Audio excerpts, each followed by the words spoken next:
My boyfriend cheated with my sister. I sent their texts to his entire family. Yeah, that was me. The person who finally decided that being the bigger person is overrated when the betrayal cuts twice as deep.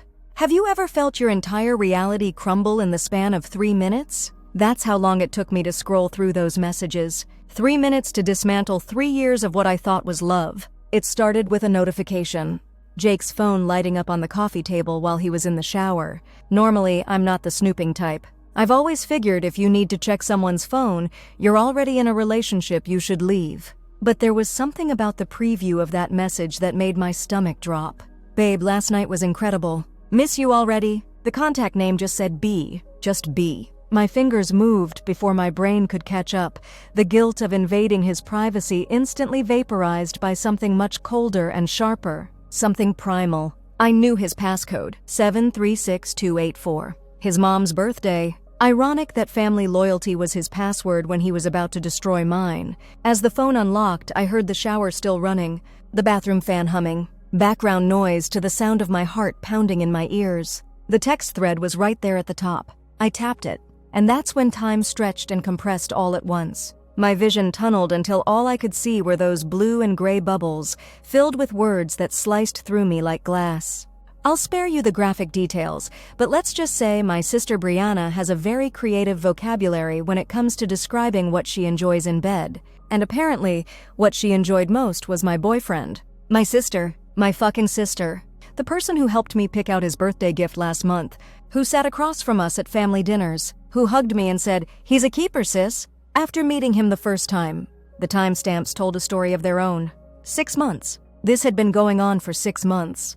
Messages exchanged at times when Jake was supposedly working late or out with the guys. Times when Brianna told me she was on a date with some new guy she was keeping quiet about until it got serious. Well, I guess she wasn't lying about that part. My hands started shaking so hard I nearly dropped the phone. The shower shut off. I had maybe 2 minutes before Jake would walk out, towel around his waist, hair dripping, expecting to find his trusting girlfriend waiting for him. I did something I'm not proud of, but desperate times and all that, I forwarded the entire thread to my own phone. Every filthy message, every plan to meet up behind my back, every "I wish she would just leave already" comment when I was taking too long to go somewhere so they could fool around in my apartment. Then I carefully placed his phone back exactly where it had been, screen dark, as if it had never revealed the secret that just detonated my world. When Jake walked out, I was sitting on the couch, his phone untouched on the table, my face a mask of normalcy that deserved a fucking Oscar. "Hey babe," he said like it was any other Tuesday. Like he hadn't just been messaging my sister about their plans to meet up later that week. I don't remember what I said back. Something casual. Something that didn't betray the fact that I was simultaneously numb and on fire, my brain whirring with fragments of those messages mixed with memories I was now re-examining with new context. All those times Brianna stopped by unexpectedly when I was about to leave. All those work emergencies Jake had. The inside jokes I didn't get. The way they both gave the same excuse for being MIA last month, food poisoning. I made it through that evening somehow. Made dinner. Watched a movie. Let him kiss me goodnight. All while feeling like I was floating outside my body, watching myself go through the motions of normalcy while screaming inside. I waited until Jake was snoring beside me before I slipped out of bed and into the bathroom, where I finally let myself look at the messages I'd forwarded to my phone. The bathroom tiles were cold against my feet, but I barely noticed. The overhead light was harsh, making my reflection in the mirror look pale and ghostly. Eyes too wide, lips pressed into a bloodless line. I started at the beginning of their text history, scrolling through months of betrayal. December 23rd. Brianna texting Jake that she couldn't stop thinking about their accidental kiss at my holiday party. Jake responding that he'd been wanting to do that for months. January 5th. Plans for their first actual hookup, timed perfectly for when I was visiting our parents for Dad's birthday. February 14th. Jake telling my sister she was the one he really wanted to be with on Valentine's Day, just hours after he'd given me roses and taken me to dinner. I sat on the bathroom floor back against the tub, reading every word until the timestamps reached today. My chest felt hollow, like someone had scooped out everything inside me and left nothing but an echo chamber for pain. The question that kept circling my mind wasn't even why, but how? How could they do this? How could they look me in the eye day after day while carrying on behind my back? How could the two people I trusted most in the world betray me like this? I must have sat there for hours, because the sky outside the small bathroom window began to lighten, the black giving way to deep blue. Dawn approaching. I had to move before Jake woke up. I slipped back into bed, turning my back to him, feeling his body heat like a brand against my skin. I lay awake, watching sunlight slowly paint the wall, feeling something harden inside me where softness used to live. By morning, I had my plan. Not the revenge part, that would come later, but the immediate next steps. I couldn't confront them yet, not until I knew exactly what I wanted to do with this information. Knowledge is power, and for the first time in this relationship, I had it all. I called in sick to work, told Jake I had a migraine. He kissed my forehead before leaving, told me to feel better. I watched his face for any sign, any tell that might reveal the monster beneath the familiar features. But there was nothing. Just the same Jake I'd loved for 3 years. The same smile, the same eyes, the same lie. As soon as the door closed behind him, I grabbed my laptop. First order of business, find a new place to live. I wasn't staying in this apartment 1 second longer than necessary. The walls felt contaminated now, witnesses to a betrayal I couldn't even comprehend. I found a sublet across town that I could move into by the weekend. Not ideal, but necessary. I paid the deposit online immediately. Next, I texted Brianna. This required a performance worthy of Meryl Streep. Hey sis, wanna grab lunch today? Need some advice about Jake. Her response came quickly. Can't today. Swamped at work. Everything okay? Swamped at work. Sure. The messages I'd read included plans for them to meet at her place during lunch. My stomach churned as I replied, nothing urgent. Just thinking about our future. Talk later! I added a heart emoji. My fingers felt dirty typing it. The rest of the day passed in a blur of practical tasks. Calling to transfer utilities to my name at the new place. Arranging for a moving truck. Making lists of what was mine versus what we'd bought together. All while a slideshow of their messages played on repeat in my head. I didn't cry. That surprised me. I'd always been a crier. Movies, commercials, cute puppies.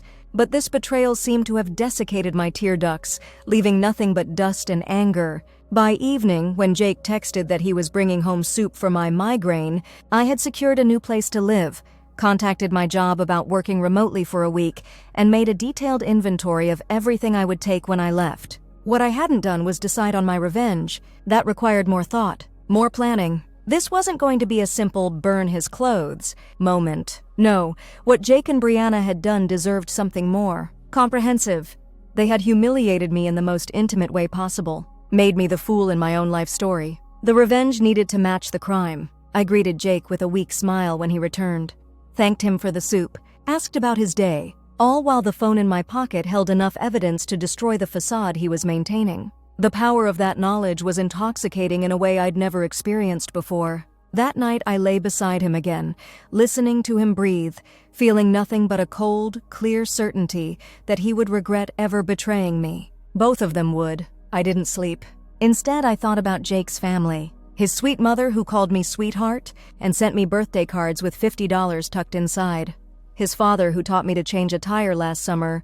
His teenage sisters who followed me on Instagram and asked for advice about college. His grandmother, 86 years old and sharp as a tack, who had pulled me aside at the last family gathering and asked when Jake was going to make an honest woman out of me. They had welcomed me like I was already family, and Jake had thrown that away for, what? Secret hookups with my sister? The tawdry thrill of deception?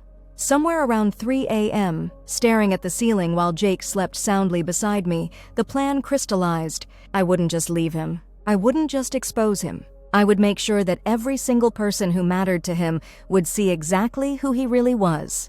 I fell asleep with the ghost of a smile on my face, dreaming of screenshots and family group chats and the particular shade of red Jake's face would turn when he realized what I'd done. The next morning, I woke up with purpose, the kind that straightens your spine and clears your head. Jake had already left for work, his side of the bed cold. I reached for my phone and opened the forwarded messages again, scrolling through them with clinical detachment. These weren't just words that had broken my heart anymore. They were ammunition. I started making coffee, methodically measuring grounds like it was any other day, while my mind cataloged every damning message, every explicit photo, every instance where they had laughed about deceiving me. The coffee machine gurgled and hissed, filling the kitchen with a familiar scent that suddenly seemed to belong to a different life. A life where I trusted people. A life before I knew what betrayal tasted like, bitter and metallic, like blood from a bitten tongue. I'd give myself 3 days, I decided. 3 days to get everything in order, to move my stuff out when Jake was at work, to set up my new place, to prepare the evidence. And then, when everything was ready, I would detonate their little world of secrets with the precision of a demolition expert. I took a sip of coffee and felt something that might have been happiness under different circumstances. Instead, it was satisfaction. The grim contentment of someone who has found the perfect tool for a difficult job. They thought they were so clever, Jake and Brianna, so secret and careful with their deception. But they were about to learn that they'd underestimated the wrong woman. The next 3 days were an exercise in deception that would have made Jake and Brianna proud. I became the actress they never knew I could be, maintaining a perfect performance of normalcy while systematically dismantling my life with him.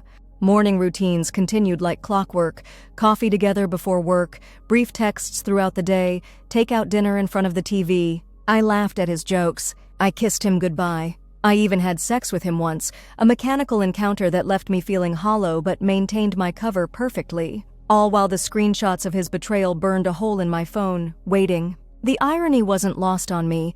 To execute my revenge against their dishonesty, I had to become the very thing I despised. A liar. But there's a difference, I told myself as I packed a bag each day while he was at work, sneaking my possessions out bit by bit. My deception had an expiration date, a purpose beyond selfishness. I rented a storage unit first, somewhere to stash my things until I could move into the sublet that weekend. Each day, I'd wait for Jake to leave, then fill my car with another load. Clothes, books, mementos. The important documents had been the first to go: birth certificate, passport, financial records, things that would be a nightmare to replace. But as I systematically removed myself from our shared space, I realized something disturbing.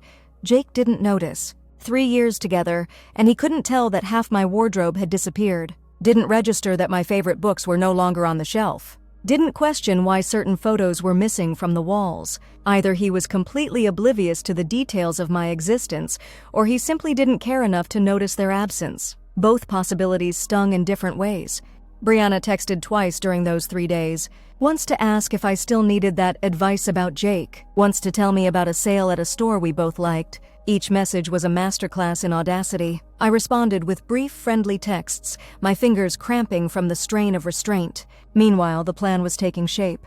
I'd decided against anything illegal or physically harmful, not because they didn't deserve it, but because I refused to derail my life over people who clearly thought so little of mine. No, my revenge needed to be elegant, devastating but defensible. It needed to mirror exactly what they had done to me, expose their true selves to the people whose opinions they valued. On the second night, while Jake snored beside me, I created a new email account. Nothing traceable to me, nothing juvenile or obvious. Just a clean, professional-looking address that could belong to anyone. Then I started organizing the screenshots. There were hundreds. I sorted them into categories. 1. The initial betrayal, those first messages where they crossed the line. 2. The explicit content, photos and descriptions that would make even the most open-minded person cringe, knowing they involved siblings. 3. The logistical messages, all the times they coordinated their deception. 4. And worst of all, the messages about me, every cruel joke, every complaint, every time they mocked my trust or my love. That last category was the hardest to compile. Each message was a fresh paper cut on an already flayed heart. Jake complaining about how I was so fucking needy when I'd asked if he wanted to go away for our anniversary.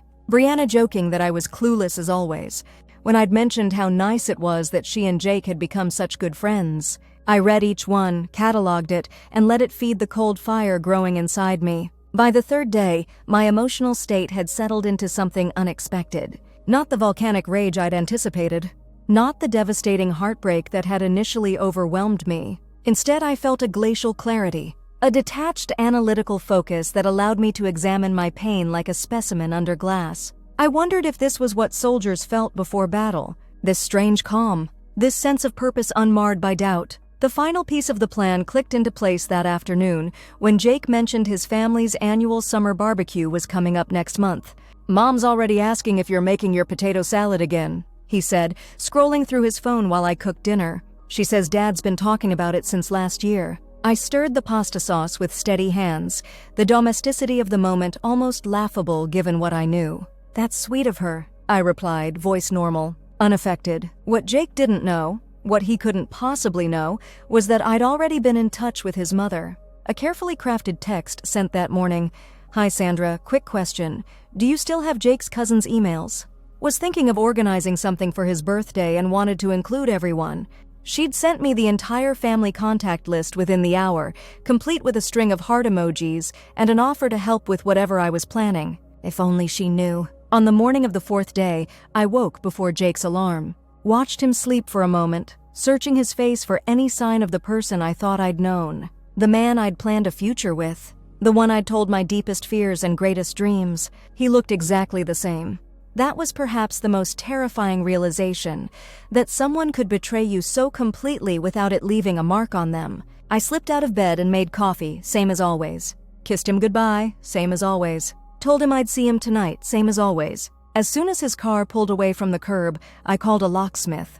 Need to change the locks today. I explained to the voice on the phone. It's my apartment. My name's on the lease. A small lie, we were both on the lease, but the locksmith didn't need to know that.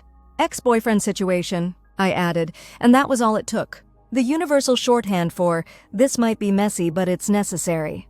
The locksmith arrived an hour later, a middle-aged woman with efficient hands and a sympathetic smile that asked no questions. While she worked, I packed the last of my things. The moving truck would come at noon. My new apartment was ready. Everything was in place. When she handed me the new keys, I felt a weight lift. The first concrete step toward freedom, toward justice. Take care of yourself, honey, she said as she left. The gentleness in her voice nearly cracked my composure. It was the first genuine human interaction I'd had since discovering the messages, and it hit me with unexpected force. I nodded, not trusting myself to speak. The movers were less sentimental. 2 guys in their 20s who carried boxes with the detached efficiency of people who moved strangers' lives every day. They didn't ask why I was moving, didn't comment on the photos they packed, showing happier times. They just did the job, loaded everything I'd pointed to, and left me standing in an apartment that looked almost the same, but felt entirely different. I took one last look around. 3 years of my life in this space. 3 years of building something I thought was real. I'd left the furniture we'd bought together, the kitchen appliances, the big TV Jake had insisted on. Material things that seemed meaningless now. I placed my key on the counter, alongside a short note. Ask Brianna to help you replace me. You two deserve each other. Simple, director. Nothing that could be mistaken for broken-hearted pleading or unhinged anger. Just a calm acknowledgement that I knew, and I was gone. Then I walked out, closing the door on that chapter of my life with a soft, definitive click. My new apartment was smaller. A 1-bedroom in a pre-war building with creaky floors and radiators that clanged like percussion instruments. The previous tenant had painted one wall a deep teal that should have been overwhelming in the small space, but somehow made it feel intentional, characterful. The windows faced east, guaranteeing morning light. It wasn't home yet, but it had potential. More importantly, it was mine, just mine. I spent the afternoon arranging my reduced possessions, creating order from chaos in the one aspect of my life I could control. Each item I unpacked carried memories, some now tainted, some still pure. I was ruthless about what stayed and what went into a donation box. No room for sentimentality, no space for reminders that would stab me unawares. By evening, the apartment was functional if not fully settled. I ordered Thai food from a place around the corner and ate it sitting on the floor, back against the couch I'd brought from before, Jake times, laptop balanced on my knees. It was time. The first text from Jake had come 3 hours after I'd left the apartment. Casual, unsuspecting. Hey, picking up dinner. Want Chinese or pizza? I hadn't responded. An hour later, you working late? Let me know about dinner. Still, I said nothing. By the time I'd finished setting up my new bedroom, the messages had evolved. Are you okay? Getting worried. Just let me know you're safe. Seriously, babe, where are you? And finally, as I was unpacking my kitchenware, I just got home. What the fuck? Where's your stuff? What's going on? I could picture him standing in his apartment, confusion giving way to understanding as he found my note, the panic setting in as he realized what it meant, the desperate mental calculations as he tried to figure out what I knew, how I knew it, and what I might do with that knowledge. I let him stew in that uncertainty, the same way I'd stewed in mine while watching him sleep beside me, unaware that his secret was exposed. My phone rang 5 times in succession. Jake. I sent each call to voicemail. Brianna tried twice. Same treatment. Let them panic. Let them wonder. Let them spend one night feeling a fraction of the anxiety they'd caused me. Tomorrow would be soon enough for them to learn the consequences of their betrayal. I opened my laptop and navigated to the new email account I'd created. The draft was ready, prepared during those sleepless nights while Jake's breathing filled our bedroom. I read it over one more time. Subject: something you should know about Jake and Brianna. To the last name family, I've struggled with whether to send this email, but ultimately believe you deserve to know the truth about Jake and his relationship with my sister Brianna. For the past 6 months, they have been having an affair behind my back. I discovered their messages by accident, and they reveal not only their infidelity, but the calculated way they deceived me while maintaining their relationship with all of you. I've attached screenshots of their conversations. They are explicit and disturbing, especially given that Brianna is my sister. I apologize for sharing such personal material, but after 3 years of being welcomed into your family, I couldn't leave without explaining why I had to end my relationship with Jake. I have never shared these with anyone else and have no intention of making this public beyond this email. This isn't about revenge, but about truth. You welcomed me as family, and I respect you too much to disappear without explanation. I wish you all well and am sorry that our relationship has to end this way. My name. Attached were 27 screenshots. Not all of them. I'd spared them the most explicit images, but enough. Enough to show the duration and nature of the betrayal. Enough to make it impossible for Jake to lie his way out. Enough to ensure that every family dinner, every holiday gathering, every casual interaction would be colored by the knowledge of what he'd done. My cursor hovered over the send button. I thought about everything that would follow. The family drama, the confrontations, the inevitable attempts at explanation and excuse. And I knew with cold certainty that I didn't want to be around for any of it. This wasn't a revenge I needed to witness. It was one I needed to set in motion and then step back from, letting the natural consequences unfold without my presence. I clicked send. The email disappeared into the digital ether, impossible to recall. 23 recipients, from Jake's parents to his cousins, aunts, uncles, and yes, his sweet grandmother with her sharp eyes and sharper opinions about family loyalty. I closed the laptop. It was done. My phone continued to vibrate with incoming messages. Jake, Brianna, back and forth, increasingly frantic. I turned it off without reading them. Whatever panic they were experiencing now would be nothing compared to tomorrow when the family responses started pouring in, when their private betrayal became public knowledge among the people whose respect they craved. I finished my lukewarm Thai food, took a long shower in my new bathroom, and went to bed in sheets that had never known Jake's presence. Sleep came easier than I expected. The bone-deep exhaustion of the past few days caught up with me, and I drifted off to the unfamiliar sounds of my new building, distant footsteps above, the occasional car horn from the street below, the rhythmic ticking of a radiator expanding in the cooling night air. I woke at dawn, blinking at the ceiling as I oriented myself to the new space. For one disorienting moment, I reached across the bed, expecting to find Jake's warm body. The empty space beside me was both a relief and a fresh wound. This was day one of my new reality. A reality without Jake, without Brianna. A reality where I couldn't trust the people I'd trusted most. But also a reality where I'd proven to myself that I wasn't powerless. That betrayal didn't have to break me. That I could be just as strategic, just as calculating when the situation demanded it. I made coffee in my old French press, its familiar ritual comforting in the strange kitchen. Looked out the window at a street I didn't yet know but would learn. And finally, bracing myself, I turned my phone back on.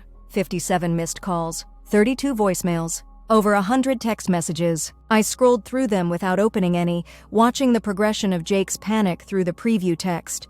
"Where are you? We need to talk. Whatever you think you know, please just call me. This is insane. You're overreacting. Answer your phone. I'm coming to your parents' place. I can explain everything." The timestamps showed he'd been up all night, messages coming in at 2 a.m., 3 a.m., 4:15 a.m. Brianna's followed a similar pattern, though hers took a different approach. "I know you're upset. It's not what you think. We didn't mean for this to happen. I'm your sister. Please talk to me. Don't do anything stupid. You don't understand. Jake and I love each other. That last one stopped me cold. Love. They were claiming love as their defense, as if that excused the lies. The betrayal. The deliberate, coordinated deception of someone who had loved them both. I set the phone down without responding to either of them. Took a sip of coffee that had gone cold while I read their desperate messages. It tasted bitter, but I drank it anyway. A new notification appeared. An email. From the account I'd created to send the screenshots. I opened it, expecting more fallout from Jake or Brianna. Instead, it was from Sandra, Jake's mother. I don't know if this is the right email to reach you, but I wanted you to know how deeply sorry I am. What Jake and your sister did is inexcusable. You deserved better from both of them, and you deserved better from me for not seeing what was happening under my own roof during family gatherings. I respect your decision to leave and your courage in telling us the truth. If you ever need anything or just want to talk, my door is always open to you. With love and regret, Sandra. Tears pricked at my eyes for the first time since discovering the affair. Not for Jake. Not for what I'd lost. But for this unexpected kindness from a woman who had every reason to defend her son, but chose honesty instead. I didn't respond. Couldn't. There was nothing to say that wouldn't reopen wounds better left to close on their own. Besides, this wasn't about maintaining connections to Jake's world. It was about extracting myself completely, leaving him to face the consequences of his actions without the comfort of blaming me for the fallout. My phone buzzed again with an incoming call. Jake. Again. His persistence was almost admirable if it hadn't been so clearly self-serving. This wasn't concern for me. This was damage control. I silenced the ringer and turned back to my coffee, my new apartment, my first day of freedom. The revenge was in motion. The text had been sent, the truth exposed. All that remained was for me to rebuild what they had destroyed, my trust, my confidence, my belief in my own judgment.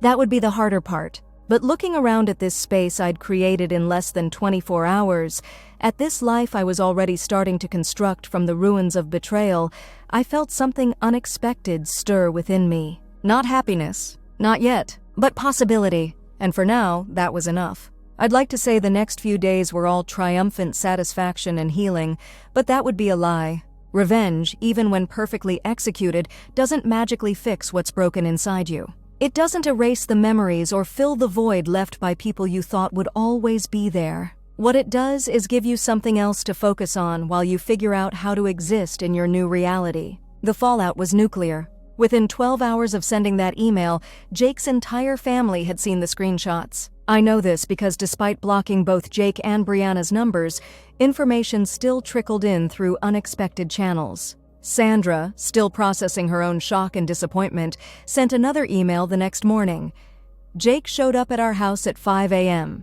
Hysterical. His father wouldn't let him in. I stared at those words on my screen, trying to imagine stern, practical Mr.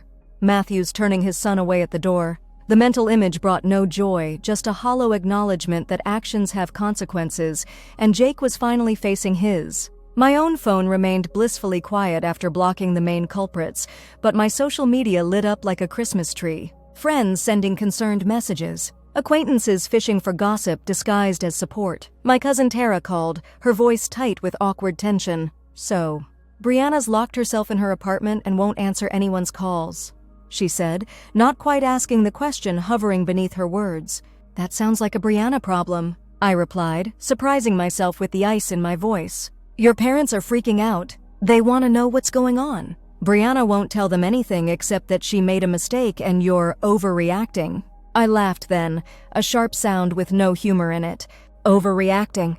Right. Tell them to ask their precious daughter what mistake she made exactly. I'm sure they'll love hearing the details. They're your parents too, Tara reminded me gently. Are they? Because from where I'm standing, they raised one daughter to believe family loyalty means something, and another who thinks her sister's boyfriend is fair game. Tara sighed.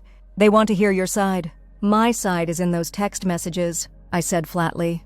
If Brianna won't show them, that's on her. Did you really send their text to his whole family? Yep, that's... Wow. Nuclear option for a nuclear betrayal. After we hung up, I sat on my new couch, staring at the teal wall without really seeing it. I'd expected to feel vindicated by now, powerful. Instead, I felt oddly detached, like I was watching someone else's revenge story unfold. Had I gone too far? Not far enough? Was I supposed to feel something more definitive than this strange emotional limbo? 3 days after sending the email, I received an unexpected text from a number I didn't recognize. Wary, I opened it. "This is Emma, Jake's sister. Can we meet? I'm on your side in this. Please." Emma, the middle sister? The quiet one who'd always been kind to me at family gatherings, who'd asked for my help with her college applications and sent me thank you notes afterward, actual handwritten cards in the mail like some kind of Gen Z anomaly. Against my better judgment, I agreed to coffee. We met at a place nowhere near my old neighborhood, a precaution that felt necessary given Jake's increasingly desperate attempts to find me. He'd moved from digital harassment to physical searching, showing up at my workplace, where my sympathetic boss had turned him away, and my parents' house, where apparently my father had told him in no uncertain terms to leave before things got uncivilized. Emma was already waiting when I arrived, 2 cups on the table in front of her, dark circles under her eyes suggesting she'd been sleeping about as well as I had. "I got you a latte," she said. "I remembered you like them." The small kindness nearly broke me. I nodded, not trusting my voice, and slid into the seat across from her. "Thank you for meeting me," she continued. "I know you probably want nothing to do with any of us right now." "Not true," I said, finding my voice. "Your mom has been kind. And you didn't do anything wrong?" Emma's lips pressed into a thin line. "My brother did, though, and I need you to know that none of us are taking his side in this. Not one person." I wrapped my hands around the warm cup, anchoring myself against the unexpected wave of emotion her words triggered. "You don't have to—" "We saw the texts," she interrupted, her voice hardening. "All of them. Dad made everyone sit down together while he scrolled through what you sent, just to make sure we all understood exactly what happened. It was awful, but necessary." The image of Jake's entire family gathered around, witnessing his betrayal in real time, hit differently than I'd expected. In my revenge fantasy, I'd imagined satisfaction. In reality, I felt a twinge of sympathy for the collateral damage, these people who hadn't betrayed me but were suffering anyway.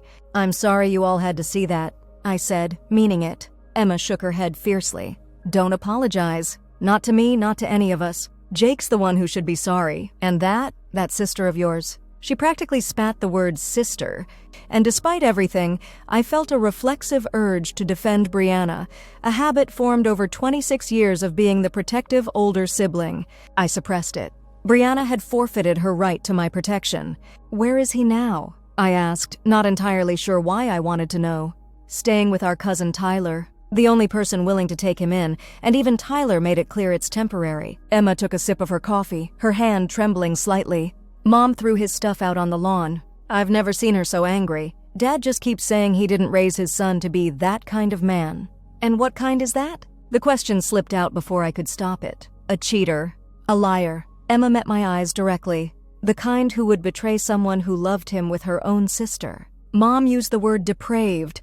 Dad's language was less polite. I nodded, a strange weightlessness spreading through my chest. It shouldn't have mattered what Jake's family thought. It shouldn't have been important that they believed me, sided with me. But it was. It validated what I'd been telling myself, that this wasn't a case of 2 people falling in love despite unfortunate circumstances. This was a deliberate betrayal by 2 people who should have cared about me most.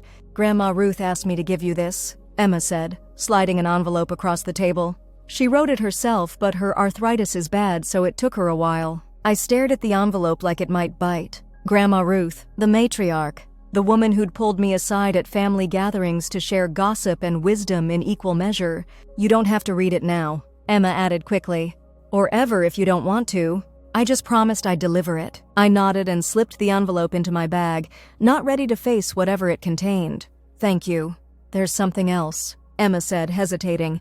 "Jake's been telling people you doctored the screenshots. That you made it all up because he was going to break up with you." A startled laugh escaped me, sharp enough to make a nearby patron glance over. "Seriously? I fabricated 6 months of explicit texts between my boyfriend and my sister because he was going to dump me? That's his defense?" Emma shrugged, embarrassment coloring her cheeks. "It's all he's got. Nobody believes him, if that helps." Especially since Brianna already confirmed they were real to Tyler's girlfriend, who apparently called her in a rage after seeing the emails. It shouldn't have felt good to know that Brianna was also facing consequences. She was still my sister. We shared parents, a childhood, countless memories that predated Jake.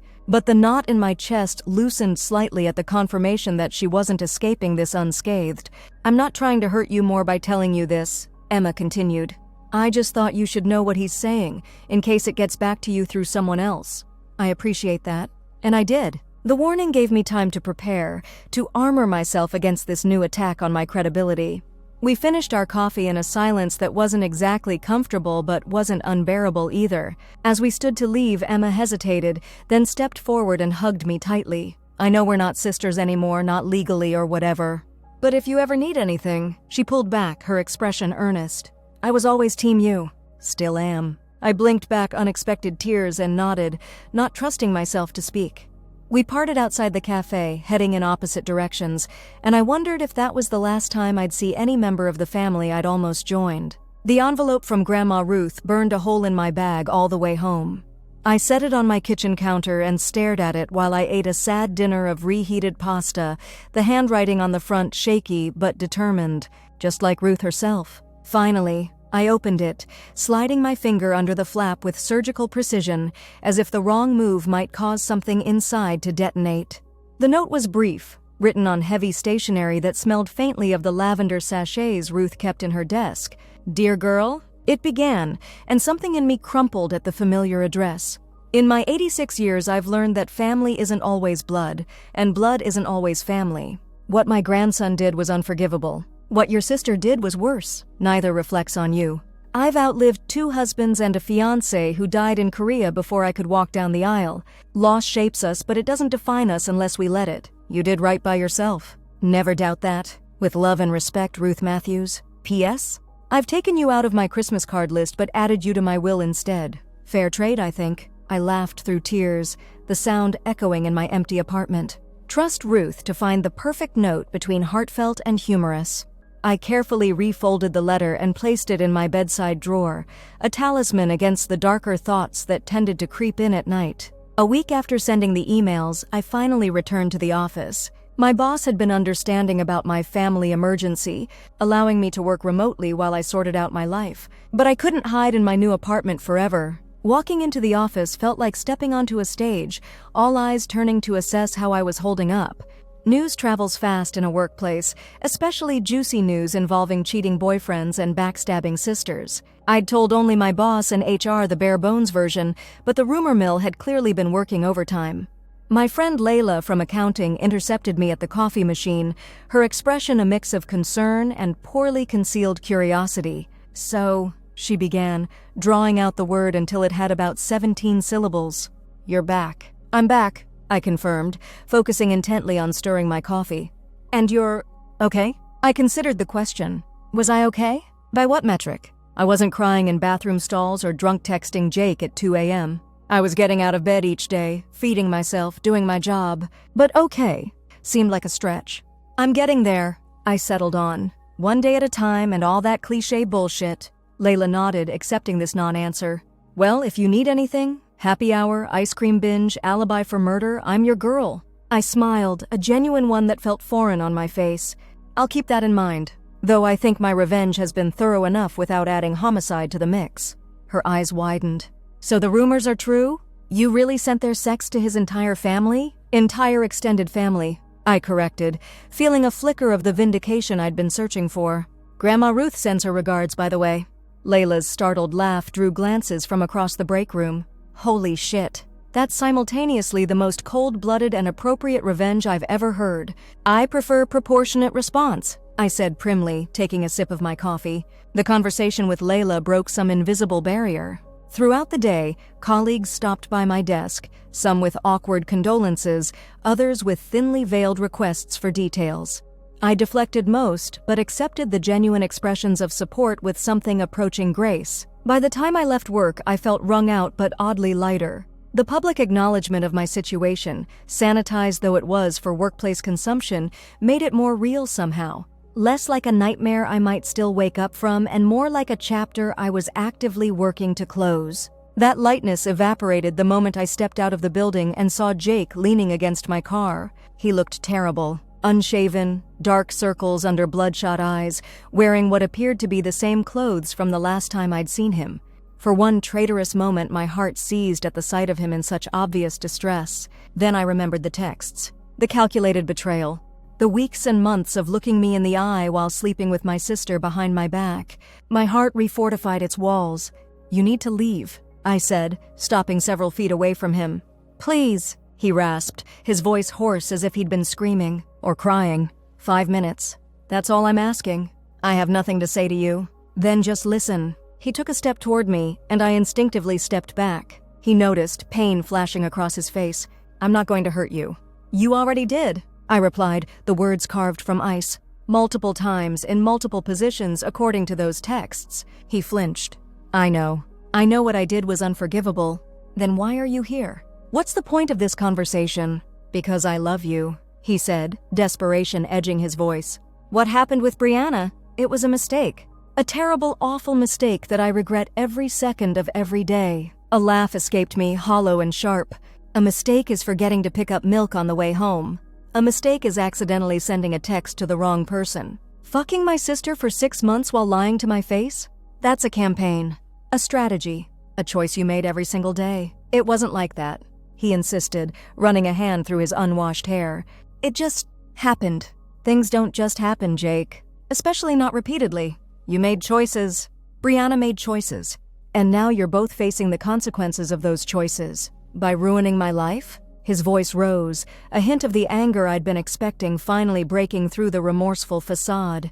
"My family won't even speak to me. My dad called me a disgrace. My own mother threw my things out like garbage. And that's my fault how, exactly?" I kept my voice level, refusing to match his emotional escalation. "I didn't force you to cheat. I didn't write those texts. I simply showed your family who you really are. It's not who I really am." The words exploded from him, loud enough that a couple walking past slowed to stare. Jake lowered his voice with visible effort. "It was a mistake. A horrible lapse in judgment. For 6 months?" I raised an eyebrow, channeling every ounce of skepticism I possessed.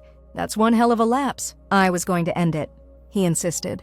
"With Brianna, I was going to tell her it had to stop, that what we were doing was wrong." "When?" I crossed my arms, a physical barrier between his excuses and my heart. "When exactly were you planning this noble confession? Before or after you told her?" Let me quote directly here. "I wish we didn't have to sneak around, but it's worth it to be with you." Jake paled. I'd memorized that particular text, sent just 3 days before I discovered their affair. It had been one of the most painful to read, not because it was explicit, but because it suggested genuine feelings rather than just physical betrayal. "I didn't mean that," he said weakly. "See, that's the problem with written evidence, Jake. It doesn't really matter what you claim you meant after the fact. The words speak for themselves." He stared at me, desperation giving way to something darker. Anger, resentment, the mask of contrition slipping to reveal the entitled core beneath. "You had no right to show my family those messages," he said, voice hardening.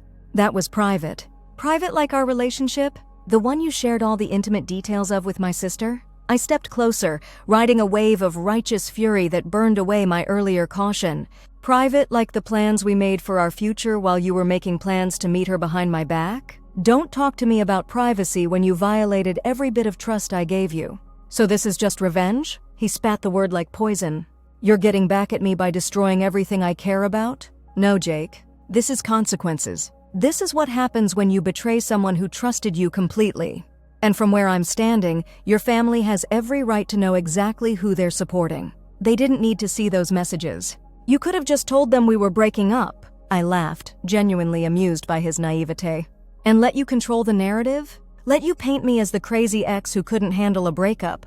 No thanks. I gave them the unfiltered truth. What they do with it is their business." Jake's face contorted with a mix of emotions: anger, shame, desperation. For a moment, I thought he might lunge at me, and I tensed, ready to defend myself. But instead, his shoulders slumped, defeat washing over him. "I've lost everything," he said quietly. "My family, my friends, my job." "You lost your job?" That detail caught me by surprise. He nodded miserably. "Dad's golf buddy is the VP. Word got back to him, and suddenly my performance wasn't meeting expectations. 3 years there, down the drain. I should have felt triumphant. This was the full spectrum of consequences I'd hoped for when I sent those emails. Complete personal and professional devastation. Instead, I felt a complicated swirl of emotions. Satisfaction tangled with an unwelcome thread of pity. Righteous anger mingled with exhaustion. "I'm sorry about your job," I said finally, meaning it despite everything. "That wasn't my intention." Jake looked up, hope flickering in his eyes at this small concession. "Does that mean—" "It means I'm not a monster who celebrates someone losing their livelihood." I cut him off. "It doesn't change anything else." "What can I do?" he asked, voice cracking. "How do I fix this?" "You don't," I said simply. "Some things can't be fixed, Jake. Some betrayals are too fundamental. The best you can do is learn from this and be better in your next relationship." "I don't want another relationship.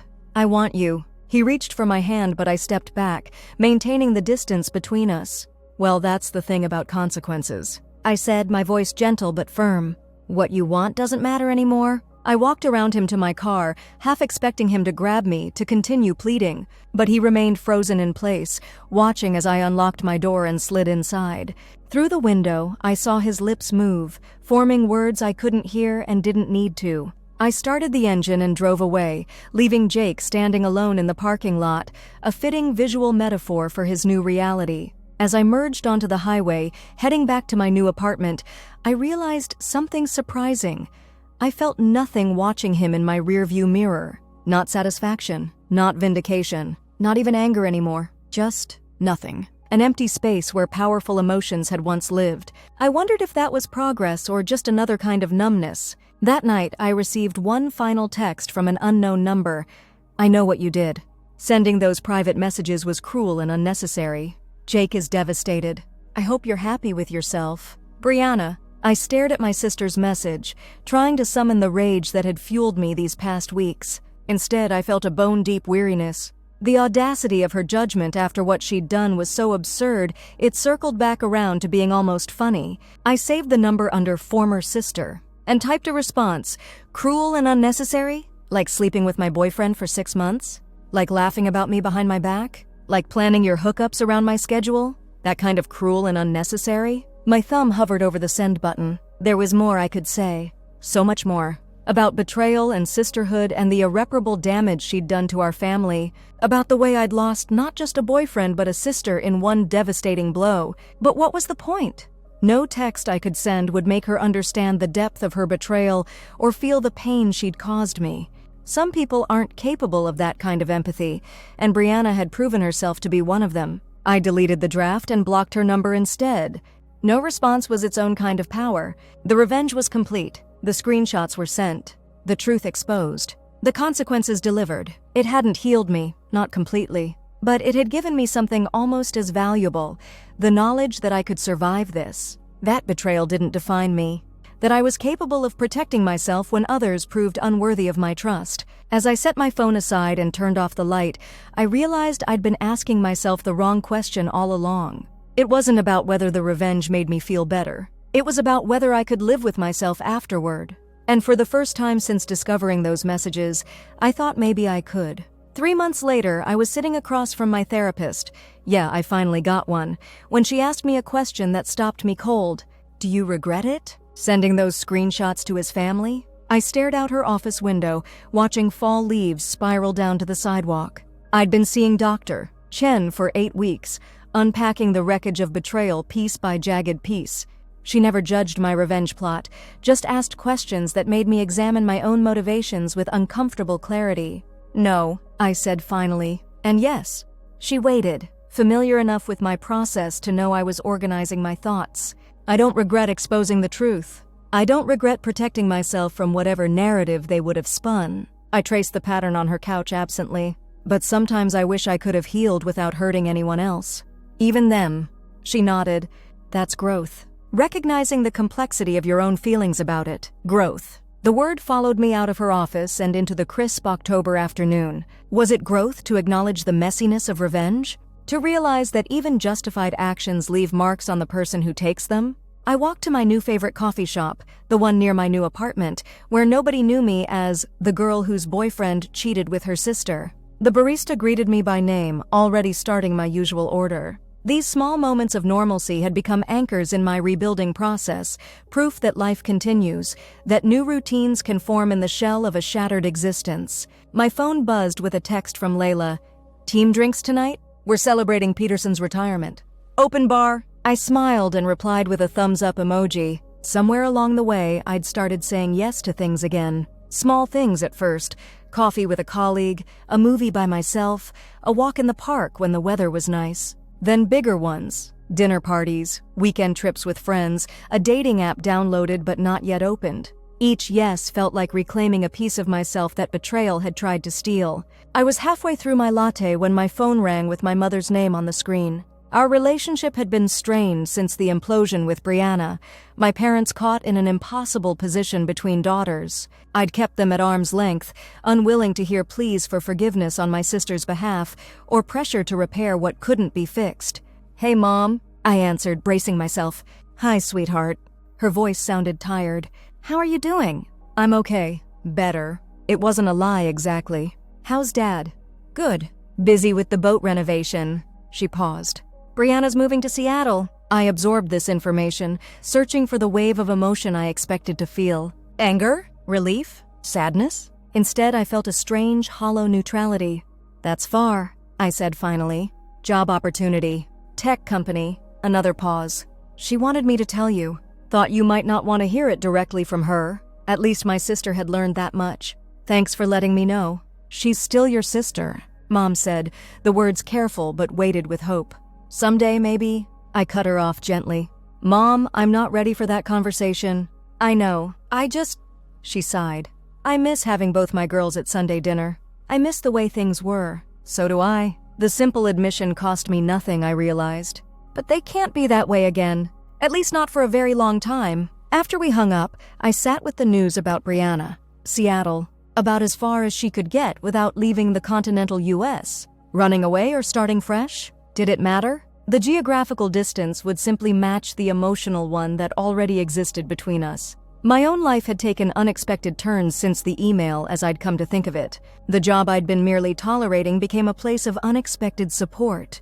Layla and a few other colleagues had formed a protective circle around me, filling my days with genuine friendship that helped make up for the family-shaped hole in my life. I'd moved again, finding a slightly larger apartment with big windows and room for houseplants that I was determined to keep alive. A metaphor so obvious my therapist had actually laughed when I mentioned it, and I was writing again, something I'd loved in college but abandoned in the grown-up rush of careers and relationships. Nothing serious? Just short stories I shared in an online writing group.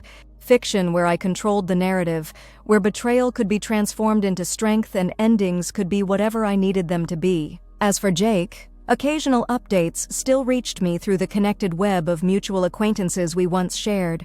He'd moved to Chicago, started over with family connections there, found a new job, started dating someone, though that apparently hadn't lasted. His Instagram remained public, a decision I found strangely vulnerable for someone who'd had his private messages so thoroughly exposed. I'd looked once shortly after he left town, then blocked him. Not out of lingering anger, but because some doors need to stay closed. The bell above the coffee shop door jingled, pulling me from my thoughts. A man about my age walked in, his dog waiting patiently outside, tied to a bike rack. I found myself noticing the small details, the way he thanked the barista with genuine warmth, the dog-eared book tucked under his arm, the absent-minded way he pushed his glasses up his nose while waiting for his order. He caught me watching and smiled, a quick, automatic thing with no agenda behind it. I smiled back, then returned to my coffee. A simple human interaction, weightless and without consequence. 6 months ago, that smile would have seemed impossible. The idea that I could look at a stranger, a male stranger, without immediately thinking of betrayal and deception would have seemed laughable. But healing is funny that way. It happens in quiet moments when you're busy making other plans. It sneaks up on you between therapy sessions and late-night ice cream binges and long walks where you argue with ghosts of people who hurt you. I finished my coffee and gathered my things. Outside, the man was untying his dog, a shaggy mutt with mismatched ears who wagged enthusiastically when I approached. "Can I pet him?" I asked. "Her," he corrected with a smile. "And yes, Waffles loves attention." Waffles? That's her name? She had strong opinions about breakfast when I adopted her. I laughed. A real laugh, spontaneous and uncalculated, as I knelt to scratch behind those ridiculous ears. Waffles leaned into my hand with shameless pleasure. "I'm Daniel," the man said. I looked up, still smiling. I stopped, realizing I was about to introduce myself as I always had. The old me. The before-betrayal me. But that wasn't entirely accurate anymore. I was someone new now. Someone stronger and more cautious, but also more authentic. Someone who had survived the worst kind of betrayal and found a way forward. "I'm Alex," I said, standing up and extending my hand. My actual name, but it felt like a reintroduction to the world. A reclaiming. "Nice to meet you, Alex," Daniel said, shaking my hand. "Waffles and I walk here most afternoons if you're ever around." It wasn't a pickup line, just a friendly opening. An invitation to possibility without expectation. "I might be," I replied, surprising myself with how much I meant it. As I walked home, my phone buzzed with a notification from my parents' family group chat, the one that Brianna had been notably absent from lately. Mom had sent a picture of Dad's half-finished boat with the caption, "Is it supposed to look like this?" I found myself smiling as I typed back, "Only if he's building the Titanic." My father's outraged response came seconds later, "Disrespectful." Just for that, nobody's getting a ride when it's finished. For a moment it felt almost normal. Almost like before, but not quite, and that was okay. What had happened with Jake and Brianna would always be part of my story, a scar that had changed the landscape of my life. But standing there on that leaf-strewn sidewalk, typing stupid jokes to my dad about his ridiculous boat project, I realized something important. The revenge hadn't healed me. Time hadn't healed me. I had healed me, one painful choice at a time, one boundary established, one day survived until surviving became living again. I looked up at the clear blue sky, feeling the autumn sun warm on my face. My boyfriend had cheated with my sister, and I had sent their texts to his entire family. That happened. It was real. But it wasn't everything. It wasn't even the most interesting thing about me anymore. And someday, maybe it would just be a story I once told, about betrayal and consequences, pain and healing. About how the end of one version of my life had somehow, impossibly, created space for something more authentic to begin. But for now, I was just Alex, walking home on a beautiful fall day, planning what to wear to team drinks, thinking about a dog named Waffles, and feeling for the first time in a very long time like the protagonist of my own story again.